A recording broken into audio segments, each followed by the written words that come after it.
Happy to report that the Golden Mile 2022 was a big success in more ways than one. The race did cap out at 300 with volunteers and spectators. There were more than 600 in attendance.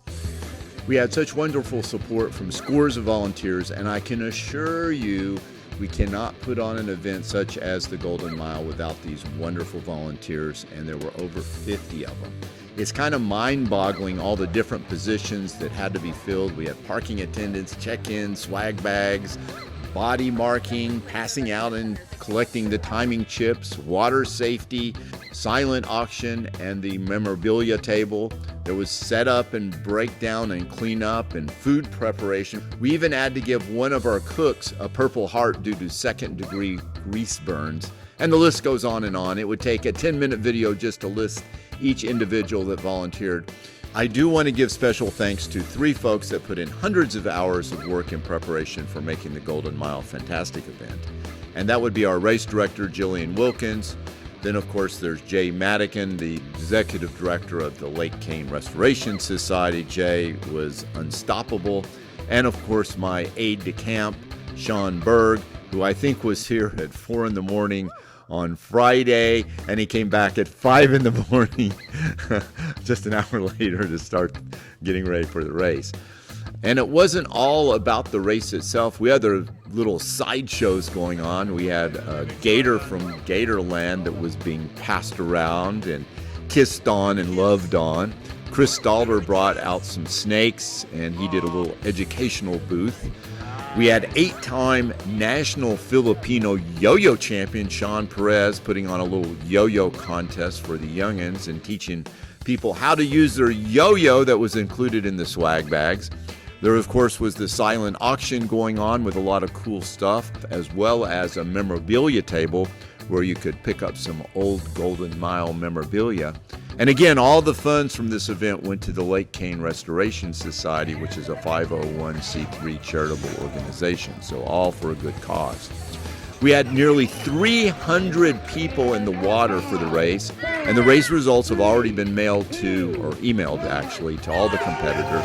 In a few days, I'll have them all up on Doc Lucky's Golden Mile website. We had competitors in age ranges from 8 to over 80. We had a real-time timing monitor that was great. Everybody loved it. You could view your rankings live as swimmers finished. We had folks from all over the country attend, and we even had one individual. She flew in the morning from New Jersey and flew out that afternoon. She just came in for the Golden Mile, and that's what we love to hear, this being a destination race. Of course, we had the survivor medallions for everybody that finished the race and medals from first to third in all the age groups.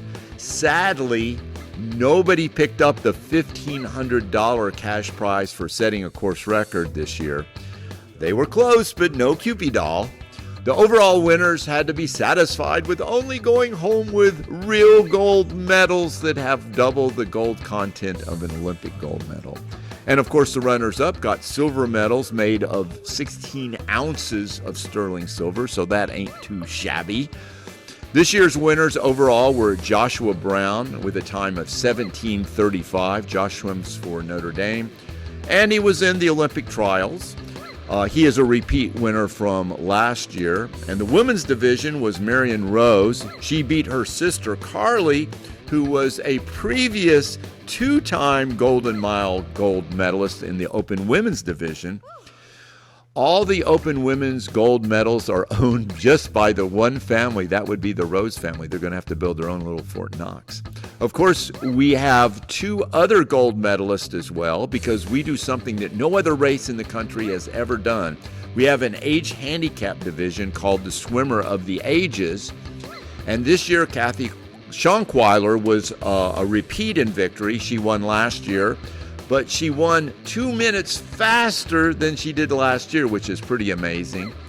And our gold medalist for the men's Swimmer of the Ages was Andrea Ugazzo. Andrea went from being the bridesmaid last year to being the bride. And let's not forget, we had a Special Olympics division, which I believe we had over 20 Special Olympic athletes in attendance. And a special shout out to Special Olympian Joshua Old. Joshua finished 16th overall in the race. He's just 16 years old, and he was 16th overall. And he's going to be representing Florida on June 8th, right here at Lucky's Lake Swim site, where we are hosting the first ever open water USA Special Olympics Games open water swim. It's the inaugural event, and we've got our fingers crossed for Joshua pulling out a win for Florida. So we are already starting planning the Golden Mile for 2023.